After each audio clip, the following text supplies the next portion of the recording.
খোট্টাডিহি মোড় সংলগ্ন এলাকায় দুর্ঘটনা, আহত ২, ক্ষতিগ্রস্ত ২টি চারচাকা গাড়ি।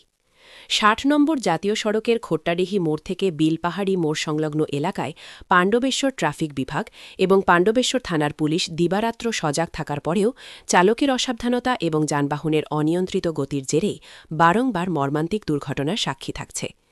গত কয়েক মাসে একাধিক দুর্ঘটনার পর পাণ্ডবেশ্বর ট্রাফিক এবং পাণ্ডবেশ্বর থানার পুলিশের যৌথ প্রয়াসে একাধিকবার পথ এলাকত্ব বিষয়ে নানান কর্মসূচি গ্রহণ করার পরেও দুর্ঘটনার রেশ যেন পিছু ছাড়ছে না জাতীয় সড়কে।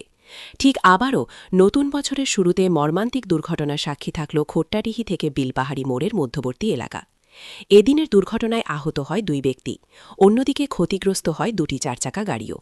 ঘটনাস্থল থেকে আহতদের উদ্ধার করে চিকিৎসার জন্য পাঠানো হয় দুর্গাপুরের বিধাননগরে। অন্যদিকে ঘাতক ও দুর্ঘটনাগ্রস্ত ২টি গাড়িকে উদ্ধার করে পাণ্ডবেশ্বর ট্রাফিক অফিসে নিয়ে যাওয়া হয়। ঘটনা প্রসঙ্গে দুর্ঘটনাগ্রস্ত গাড়ির চালক জানান, আমরা আমলকি ব্যবসা করি। সদর বীরভূম জেলার সিউড়ি থেকে আমরা যাচ্ছিলাম পশ্চিম বর্ধমানের হরিপুর বাজারের উদ্দেশ্যে। আমরা গাড়ির মধ্যে ২ জন ছিলাম।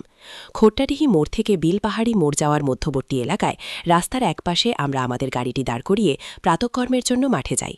সেই সময় পাণ্ডবেশ্বর দিক থেকে আসা একটি চারচাকা মারুতি ভ্যান আমাদের গাড়িটির পিছনে সজোরে ধাক্কা মারে, যার জেরে ওই ঘাতক গাড়ির মধ্যে থাকা চালকসহ এক ব্যক্তি গুরুতর আহত হয় এবং সেই গাড়িটি সামনের অংশ মুচড়ে যায়।